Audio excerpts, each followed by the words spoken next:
नमस्ते प्यारे साथियों, कैसे हैं आप सब। आशा है कि आप सब अच्छे होंगे।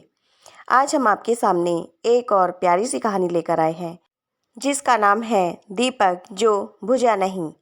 एक गरीब लड़के की जिद और उजाले की कहानी।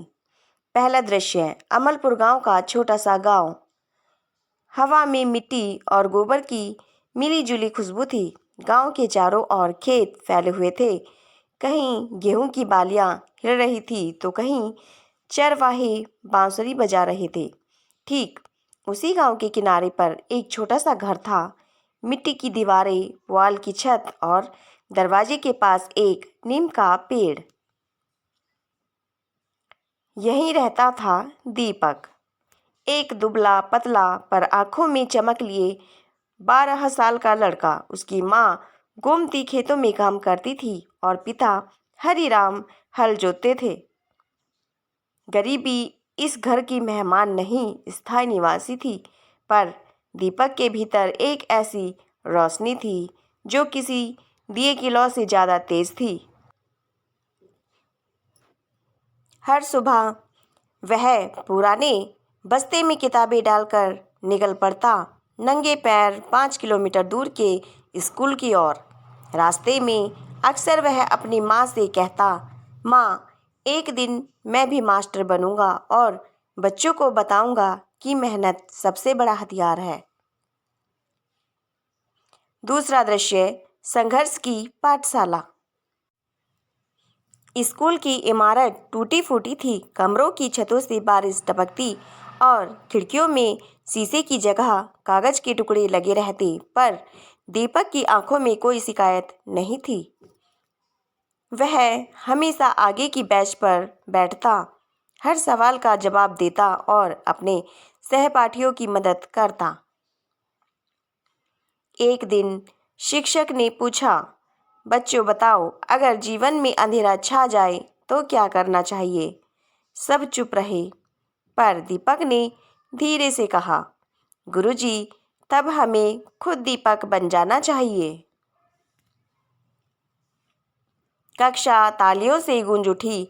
शिक्षक ने मुस्कुराकर कहा, सही कहा बेटा, नाम भी तेरा दीपक और सोच भी। तीसरा दृश्य, बरसात की काली रात। एक रात घनघोर वर्षा हो रही थी। बिजली कड़क रही थी, हवा सीटी बजा रही थी। दीपक मिट्टी के दिए में तेल डालकर पढ़ाई कर रहा था। अचानक छत से पानी टपकने लगा, हवा चली और दिया बुझ गया। सारा घर अंधेरे में डूब गया। माँ ने कहा, बस कर बेटा, अब पढ़ाई कल करना। दीपक बोला, नहीं माँ, अंधेरा अगर मेरी किताबों पर छा गया है तो मैं उसमें भी रोशनी ढूंढ लूँगा। वह बाहर गया और खेतों की ओर चला गया। वहाँ उसने देखा, सैकड़ों जुगनू हरे हरे उजाले में टिमटिमा रहे थे। दीपक ने धीरे धीरे कुछ जुगनू पकड़कर उन्हें एक शीशे की बोतल में रख लिया और उसी रोशनी में पढ़ने लगा। वह बोतल अब दीपक का जादुई दीपक बन चुकी थी। जिस रोशनी में कोई शायद एक पन्ना भी न पढ़ पाए, उसमें वह पूरी किताबें पढ़ डालता था। चौथा दृश्य, गांव की हंसी और दीपक का जवाब। अगले दिन स्कूल में जब बच्चे यह बात सुनकर हंसे तो दीपक ने मुस्कुराकर कहा, जुगनू छोटे होते हैं लेकिन चमकते बहुत हैं। जैसे हम गरीब हैं पर सपने हमारे भी चमकते हैं। उसकी यह बात सुनकर शिक्षक की आंखें भी नम हो गई। धीरे धीरे दीपक की मेहनत की कहानी गांव में फैल गई। लोग उसे प्यार से जुगनू वाला लड़का कहने लगे। पांचवा दृश्य, सफलता की सुबह। साल बीतते गए। दीपक ने हर मुश्किल पर जीत हासिल की। वह खेतों में मजदूरी करता और उन्हीं पैसों से अपनी किताबें खरीदता। सर्दियों की ठंडी रातों में वह ऊन के बजाय अपनी किताबों को ओढ़ता और गर्मी की दोपहरों में पेड़ों की छांव में बैठकर लिखता। जब परीक्षा आई तो उसने दिन रात मेहनत की और नतीजे के दिन पूरा गांव चौक पर इकट्ठा हुआ। डाकिया आया और चिट्ठी पढ़ी। जिला टॉपर अमलपुर के दीपक हरिराम। गांव ताली बजाने लगा। माँ की आंखों से आंसू बह निकले। पिता ने सिर पर हाथ रखकर कहा, बेटा तूने आज अंधेरे को हरा दिया। छठा दृश्य, दीपक की वापसी। दीपक आगे चलकर शहर के कॉलेज में गया।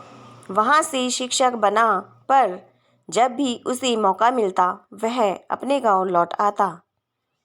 अब वही दीपक जो जुगनुओं की रोशनी में पढ़ता था, बच्चों को बिजली की रोशनी में पढ़ाता था।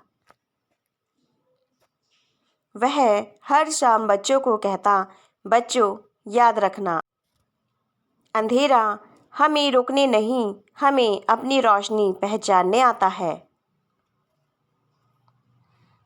गांव में अब एक स्कूल था जिसका नाम था दीपक विद्यालय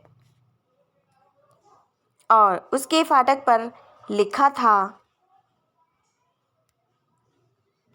जहां जुगनू भी पढ़ते थे वहां अब सूरज पड़ता है। कहानी की सीख। जो जीवन के अंधेरों से डरता नहीं वही उजाले की राह बना सकता है। सच्चा दीपक वही है जो आंधियों में भी बुझने से इनकार करे।